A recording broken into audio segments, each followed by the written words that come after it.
Well, folks, once again, I am left laughing at the mainstream media. It thinks somehow that this is monster news, that President Trump's Facebook suspension will continue for up to another 6 months. That's not news. Who in the world thought it was a possibility that Facebook might let him go back onto that platform? I'm not sure President Trump would even go back on if he was allowed to. The whole thing, to me, is nonsense. This so-called Facebook's oversight board declared today that Facebook can't make a suspension indefinite because it doesn't have a rule for that. What in the world does that mean? So Facebook now has 6 months to make an official decision on the fate of President Trump's social media accounts with them. Here is my prediction. Facebook will ban President Trump permanently. He won't care because he's going to have his own platform soon, and Facebook joins Twitter as the next MySpace. Remember them? Exactly. Joining me now is someone who may have a better idea as to some of my predictions, whether they're right or not, as former senior advisor to President Trump and national chair for the Eric Greitens 2022 Senate bid in Missouri. Kimberly Guilfoyle is here. Kim, it's great to have you back on the program. Great to be with you, Grant.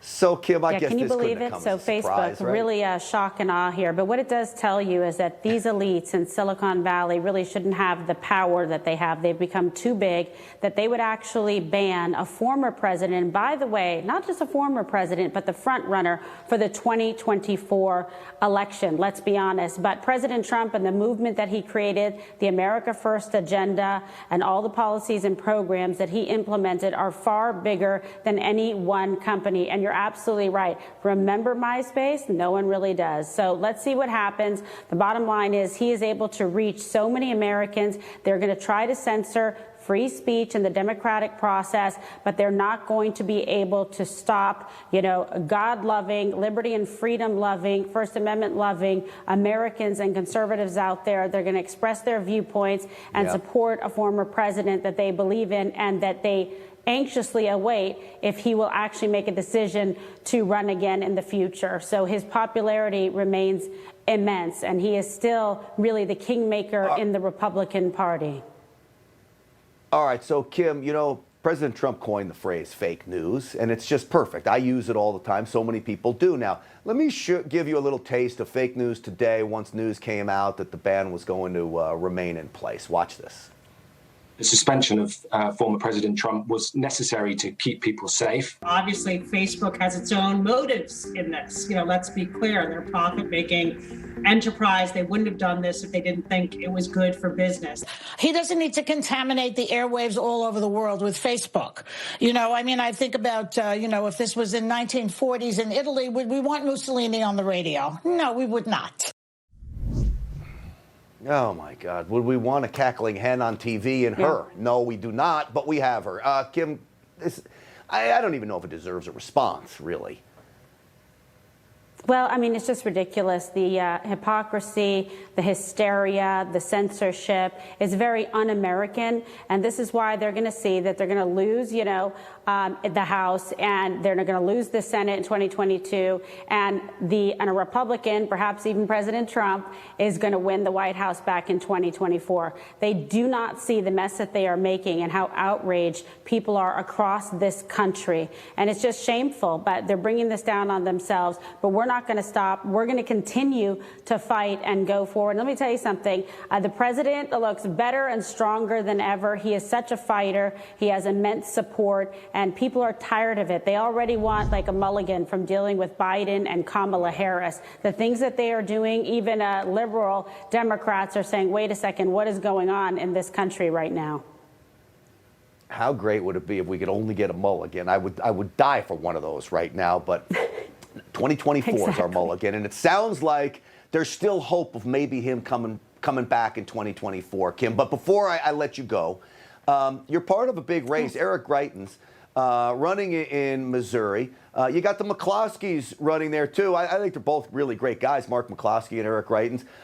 Coincidentally, though, both being vilified, prosecuted by this Kim Gardner prosecutor in St. Louis. She's out of control, Kim. It's out of control. She shouldn't have her job. She should also not have her license to practice law. 62 acts they found probable cause of professional misconduct. As a former prosecutor, I take this so seriously. It's actually astounding when you think about it. And 79 false representations in a vicious, malicious smear campaign against then Governor Eric Greitens. But this has been a big vindication for him. He's a total fighter. He's a hero.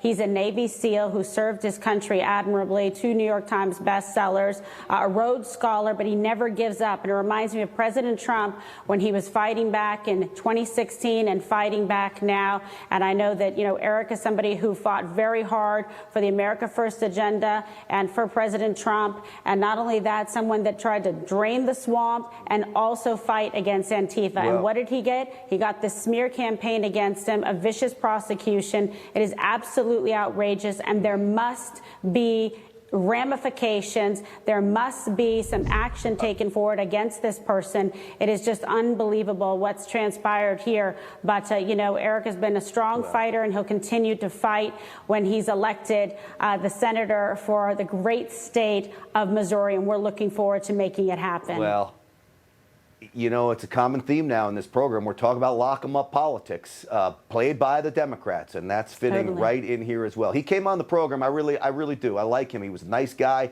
is a nice guy. Mark McCloskey's a nice guy too. But good luck with that race. Yeah. Thank you for coming on the program. Give our best to the whole crew back so there, much. and thank you, Kimberly Guilfoyle. Absolutely, thank you. I will, absolutely. All right, folks, All the the best. fight- Thanks so much. Awesome, thank you. Hey, I'm Rob Finnerty. Thanks for watching. If you enjoyed this video, please join the conversation in the comments below. Don't forget to subscribe, too.